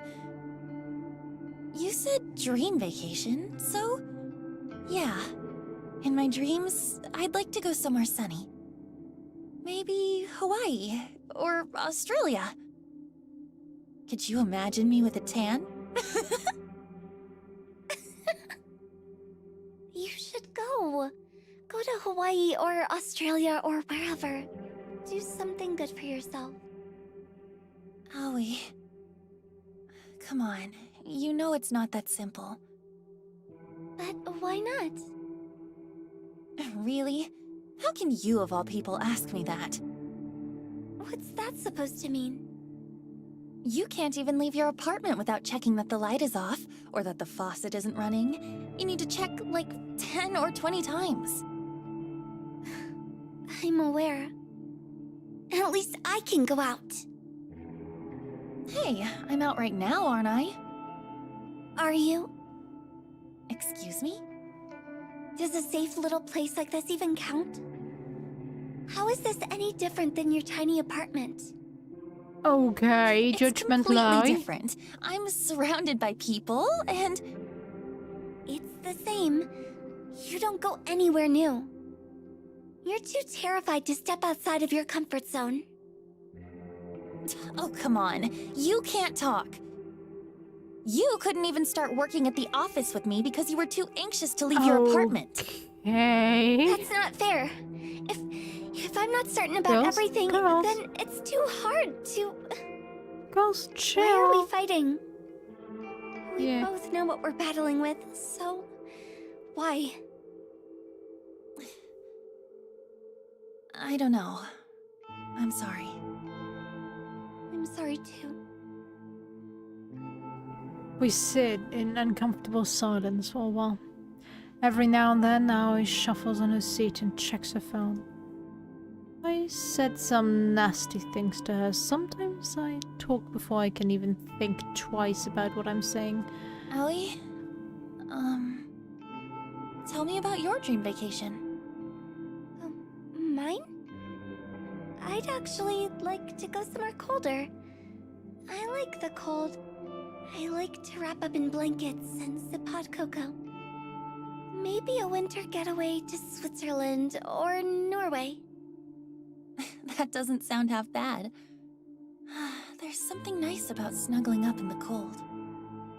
Right? When you're not actually in the cold, I'm yes. glad you agree. You think we'll ever get away? I am certain we will. Maybe we could go somewhere together. Maybe. By the way, I wanted to tell you that I'll be leaving the maid cafe soon. Really? That's great! Really? What does your manager think? She pauses before answering. I'm not sure if she's thinking or trying to build suspense I or... think he's had a change of heart. He said I can do what I want. That's fantastic, Aoi! It's a relief, that's for sure. My last shift is tomorrow. After that, I'll finally be able to escape that one guy. Aoi hangs her head. She doesn't have to say anything more. I know that she's talking about her stalker, that disgusting guy that makes advances on her at work. I'm sad that it had to come to Aoi quitting her job in order to escape him, but a solution is a solution. What will you do for work? I'm sure something will come up. I have a bit of money tucked away, so I'm not too worried. And my boyfriend has a good job, so he can probably help out. Do you have a boyfriend? Your boyfriend? I'm slightly shocked that Aoi dropped that nugget of information to so casually. Since when has she been seeing someone? She's never spoken of a boyfriend before. A sharp knife carved from jealousy pricks my heart, and I have to look away from her in order to hide the tears welling in my eyes. We've been together for a little while. His name is Junpei. He's great. Junpei. I know a few Junpeis. I'm not sure if they're related to this game, though. Actually, he's going to pick me up in a little bit. Junpei. I hate him already. I hate the sound of his name, and I hate the stupid-looking face that my imagination cooks up. Has he kissed Aoi? Has he touched her? Has he slept with my Aoi? I'll kill him. I'll fucking murder him in his sleep. I'm so happy for you. I thought you decided to get over Aoi, Noriko. Chill. Thank you. Aoi's phone vibrates against the table. She glances at the screen and lets out a tiny squeal. Oh, he's here now. I'll introduce you. Maybe not. Thanks. I'll get... I cut myself off and ignore Aoi's quizzical stare. Aoi stands up and looks towards the door. She claps her hands in excitement and waves at a broad, bumbling man staggering towards our table. Hey, babe. Okay. Didn't think he would be her type. Junpei. Look at this guy. Look at this leecher. His eyes, his drooling mouth, his disheveled clothes. Is dating this fucker? She could have had anyone she wanted. She could have had me. She could have had my gorgeous body. I would give myself to her anytime she wants. You picked a Junpei over me? Is your friend? Yes. Junpei, this is Noriko. Sup? Hi. Aoi talks about you a lot. She does? Probably. We're going to go catch a movie. Would you like to join us, Noriko? Nah, babe. Remember, you said we were gonna... Junpei? It's fine. I've got stuff to do. Oh, okay. Maybe next time. Maybe. Well, see you. Lates. Bye. Yeah, I saw you your posts on the Discord. I didn't get around to look at them. I just got the notification. And hi, Xerix. Hope you're feeling all right. Well, okay. If you're feeling great, that's awesome. I'm happy for you that you're feeling good enough to working again. I grabbed Junpei's arm and the two lumber away. I give up. I clearly can't compete with what Junpei has to offer. I'm over her anyway. I had my chance in senior high school and I blew it. I've moved on. That was my conviction, right? I want her so badly.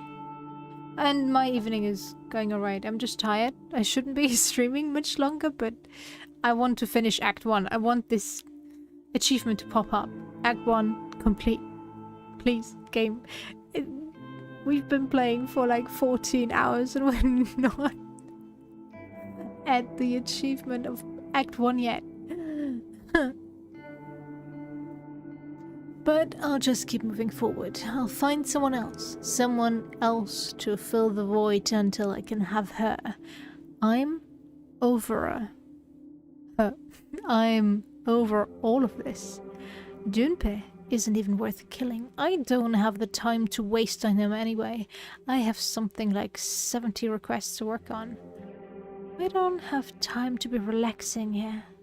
I need to go home and work and fulfill Corpse Girl's ambitions. If I do that, maybe I can get over I.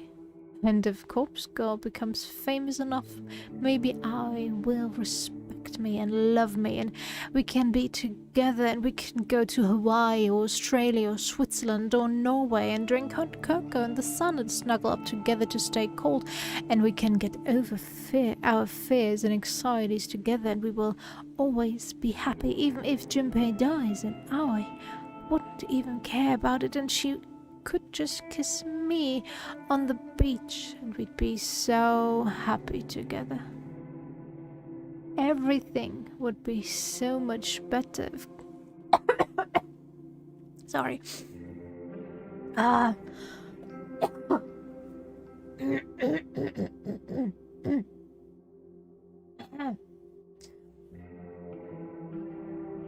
it's still stuck in my throat, whatever it is.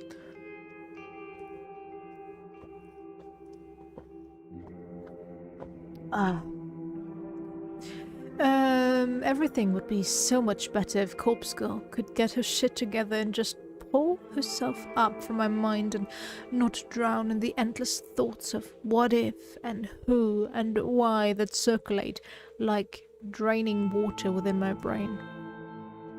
Everything would be so much better if Aoi just loved me like I love her. But for now, I'm over her. Oh yeah, totally. Seems like that. I have work to do.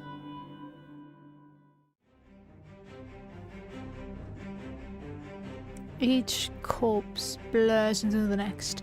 They all look the same to me now. Each cause of death is just an insignificant fact, just a bullet point, a tiny detail to be incorporated into a photo.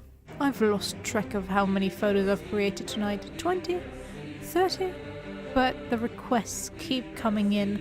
I thought there were 70, but there are so many more. 200? 300? I can't waste my time counting them. This one is going to die from a baseball bat to the face. This one is going to drown. This cute guy is going to sever his own head, and this pretty girl will electrocute herself. They're all going to leave beautiful corpses and beautiful photos. We'll have fun collecting corpses that look like these victims. Me and Tomo and Kojiro will apply makeup to each corpse, and we'll dress them up, and we'll zip them up in cute little body bags and put a nice little ribbon on top and deliver them to our victims. And each one will die in turn and leave behind a beautiful corpse. Beautiful corpses all over Tokyo. Beautiful, beautiful, beautiful. Beautiful just like me. So slim and skeletal and perfect. So real.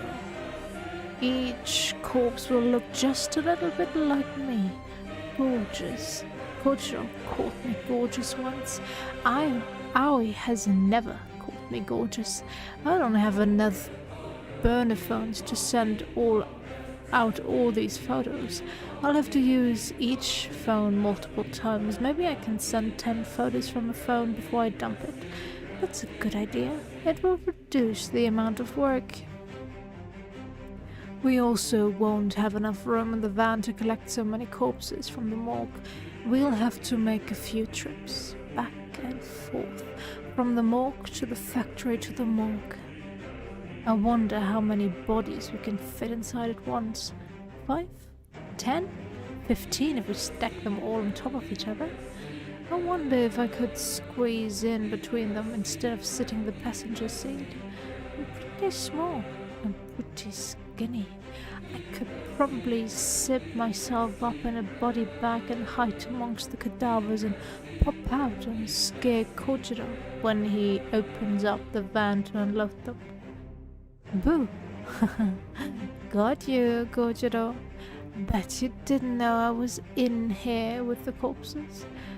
So I look just like them, don't I? Can you unzip a body bag from the inside? I'll have to try it out. I can imagine Kojiro's shocked expression when I pop out. like a naked singer bursting out of a birthday cake. Maybe I could strip down before I get into the body bag. I bet he'd like that. I bet he'd like to see me slide out of the body bag, completely bare, with my pale skin and my bony arms, my scrawny legs.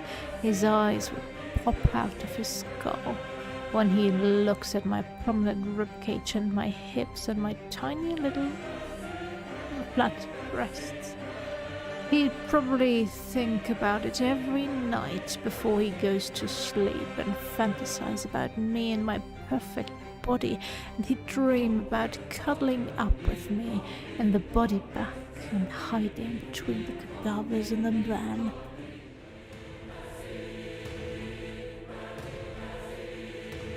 Boo! Got you! Fuck. What the fuck, Noriko? I pull the top of the body bag down around me and let my chest breathe in the morning sunlight. Boo! Boo! My naked skin tingles in the fresh air. I don't think I've ever exposed this much skin to the sun. I giggle and watch Kojiro step back. Got you! Oh, okay, chill, Noriko. We got you. You didn't know I was in here! I wrestle my arms free and make an L shape with my hand. I press it against my forehead. Kojiro's a loser! Kojiro didn't know I was in here! Na na na na na na! Hi, Arky. Long time no see. Hope you're doing alright. And don't worry about lurking. Was wondering why you wouldn't answer your phone. You're naked. Boo! Noriko. Climb in here with me! You okay? Climb in! I unzip the body bag further to make room for Kojiro, but he doesn't advance. He simply stands outside the van, staring at me in disbelief. 1 sec. He pulls his phone out of his pocket and presses it to his ear. Yeah, found her. Back of the van. Yeah, in an HRP. Okay. Kojiro hangs up the phone and puts his hand on his hips. Clothes in here too? Dunno, but I'm very cold. Come warm me up. You're lucky we didn't leave the factory yet. These deliveries can wait. Go inside, get dressed. Can't leave the body bag. I'm naked. Shit. Kojiro returns his phone to his Can you face. bring her some clothes? Mad.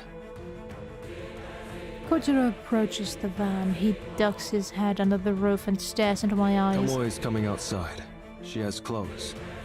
Not gonna wear them. I'm a corpse now. I'm corpse girl. Okay.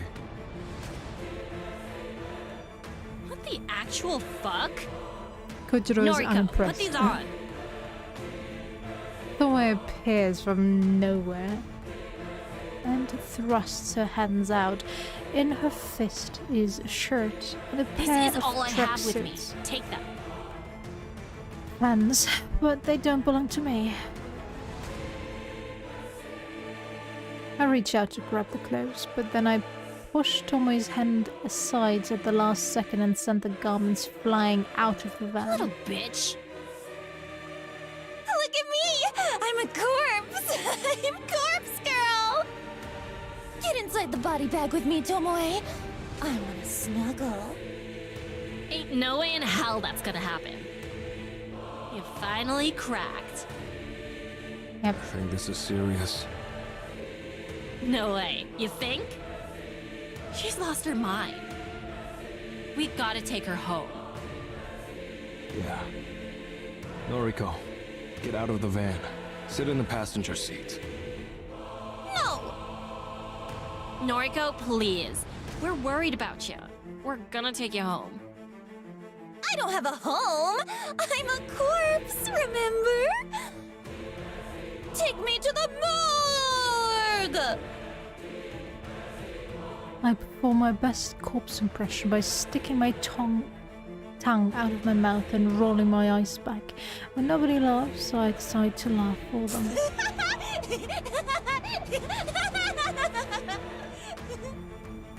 Right. Enough. Kojiro climbs into the van and grabs my wrists. Let me go! He forces my arms into the body bag, so they're pinned by my sides. I can't fight him off. He's far stronger than I'll ever be. He pulls up the zipper on the body bag until it completely envelops me. Then he pushes me backwards so that I fall against the stack of cadavers. The van's door slams shut as soon as he climbs out. It's dark. I hear shuffling around outside and then the revving of the engine. We're going to the morgue! We're going to the morgue! I sing as loud as I can, but I don't think they can hear me. Morgue! Morgue! Going to the morgue! I laugh until I can't breathe and then I decide to suffocate for a little bit.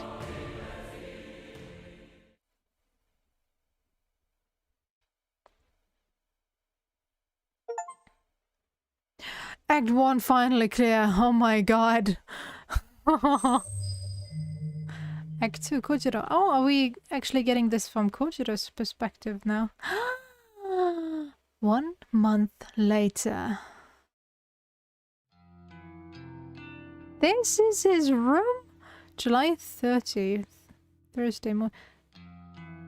I reflect on life every morning. Keeps me grounded. Keeps my mind busy. You know, Noriko was complaining that her room was too small. Look at this bullshit. A busy mind is a happy mind. I like to assess myself like I'm judging my own life. Kojiro, 34. Not much more to me than my name. Done a lot of things. A lot of things I regret. A lot of things I don't. I'm happy overall, in a better place than I was a year ago. Stable job, small group of friends, couple of hobbies, enough to live a satisfying life. I've got ambitions, desires, passions, and fears. Who doesn't? I'm clever, at least in my own opinion. I speak a little French, a lot of Japanese, English not so much. Dad always told me girls like multilingual guys. Haven't proven that theory yet. Been a while since I was in a relationship and she never cared for my second language. There's someone new I'm interested in. She's strange, dark, deep. I would not call Noriko deep, but sure, to each their own. Like me. She doesn't get me though, but I get her. I understand everything about her. Maybe she'll come around, maybe not. That's probably enough self-reflection for today. I get caught up sometimes, easy to slip too far inside my mind. Got things to do today, deliveries to make. The boss is cracking the whip. I'm ready to eat some breakfast. That's one thing off my to-do list. Might need a coffee though. Should have time to stop by the cafe. I grab my keys, phone, wallet, and a book for the train ride. Later. Habit of mine to say goodbye to empty rooms and used to be funny in my school days. Not so funny anymore, but it's stuck with me. I find it hard to break habits. I leave the apartment behind. It occurs to me that it might be the last time. Probably not, but a possibility. My mind always thinks of such things, always prepared for the worst. Oh, kind of same there. Like every time, it's less now, but every time I had to go downstairs or overall with any kind of quote-unquote dangerous thing, in the vicinity, I would think about what would happen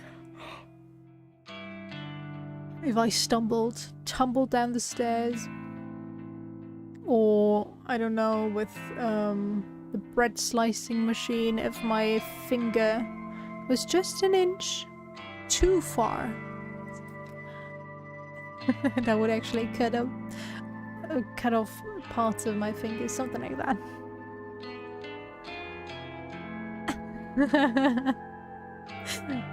So, I guess I also always think of the worst thing to happen.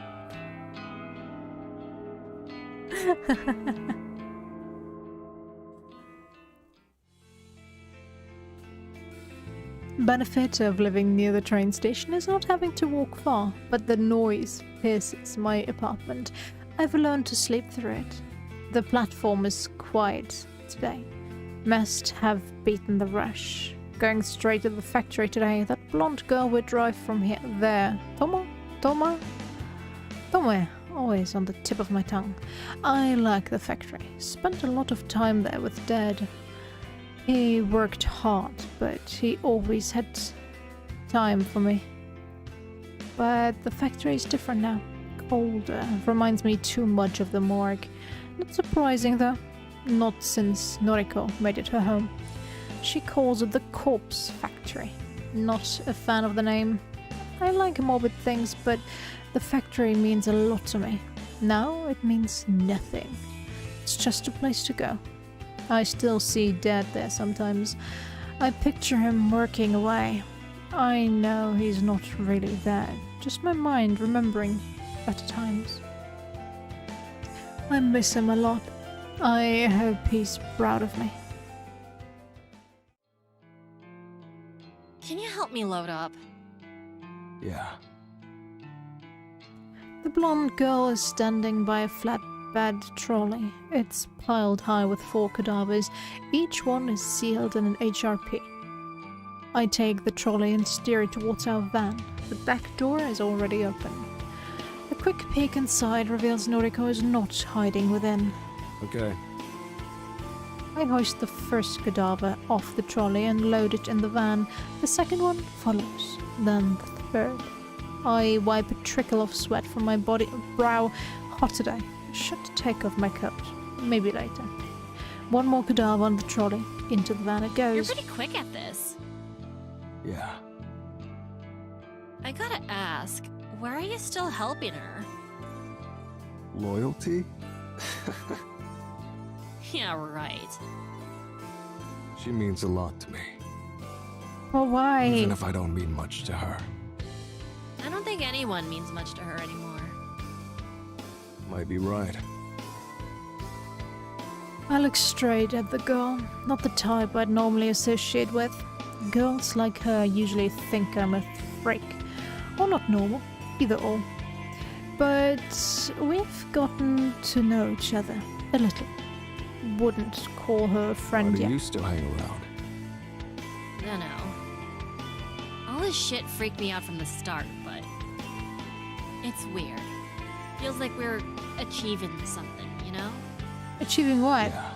Killing people? Even if it ain't right. Just feels like I got a purpose now. Purpose. I can't count how many people have died because of us. The last month has been wild. But I don't even lose sleep over it anymore. Neither. Never did. Figures. Hmm. I'm probably gonna go to hell. Hell. You know, for all the bad shit I've been doing. Even if I'm not actually killing people, I'm still enabling it. True. Don't you ever think we're gonna go to hell? Don't believe in the place. I never used to, but just been thinking lately, that's all. But between this and working at the office part-time, I can send some decent cash to my kid brother and sister, you know? Now that Noriko's paying us anyway. You're getting paid? Oh shit, you're not? Joking. I'm getting paid. Whew. That would have been awkward. Where did she get the money from? What? The girl yawns and shuffles on the spot. She looks back to the factory. The roller door at the loading dock is wide open. Bring the trolley? Okay. She walks away. I grab the trolley and wheel it back to the loading dock. I abandon the trolley and step inside the factory. You here? The outline of a sleeping body in the corner begins to stir. I make my way to the futon lying on the cold concrete floor. It's a worn-out thing, frayed fabric, torn edges. Lying on top of it, covered by a thin blanket, is the girl of my dreams. What time is it? Time to get up. Come on. Got work to do. How many deliveries today? That's the other girl. I'm just the muscle. I've reached my hand out to her, same way I do every morning. She never takes it. Instead, she slowly climbs to her feet without assistance. She's still wearing yesterday's clothes, yesterday's makeup, yesterday's sweat. She's gorgeous. When are you going back home? This is my home now. You need a shower. I'll pretend I didn't hear that. My place smells terrible, like rotting flesh. I can't get the odor out. It's been getting worse since I first moved in there. This place smells too. Look at what's around you. I gestured towards the racks of cadavers that fill the factory. We acquired some warehouse wrecking some time ago. It didn't take long for us to fill most of the shelves with cadavers. The industrial air conditioner we installed staves off the decay for a little while, but not long enough. We try not to let each cadaver remain here for more than a few days, but sometimes we forget. And it's so cold here, all the time. It's not like Dad's factory at all. Stench could make anyone's eyes water. We just seem to be getting used to it. I like it here. The smell here is different. It's nice. Right. Okay. You probably have requests to work on. I'll leave you be. Noriko doesn't say anything. A thoughtful expression covers her face. I make my way back towards the trolley.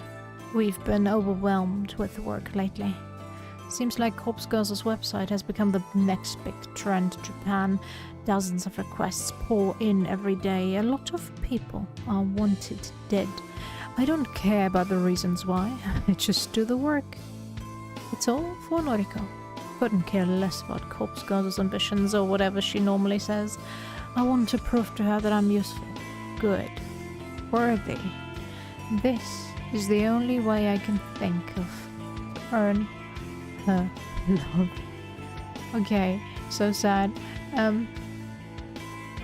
Now that my voice is pretty much dead. Oh, it doesn't take 5 hours to save this time around. I guess I should be happy. Ah.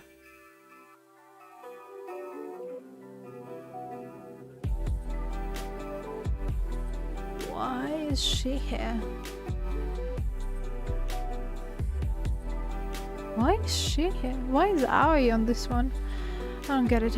Oh well. But I guess we'll get to Kojiro's Act 2. It's probably not gonna be as long as the other ones. As Noriko's was. It would be strange.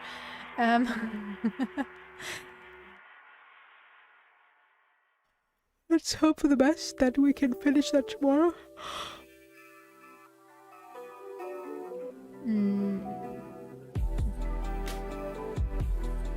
I'm still kind of missing. Shouldn't Shinya be also here? Oh well. Oh well. Oh well. Maybe.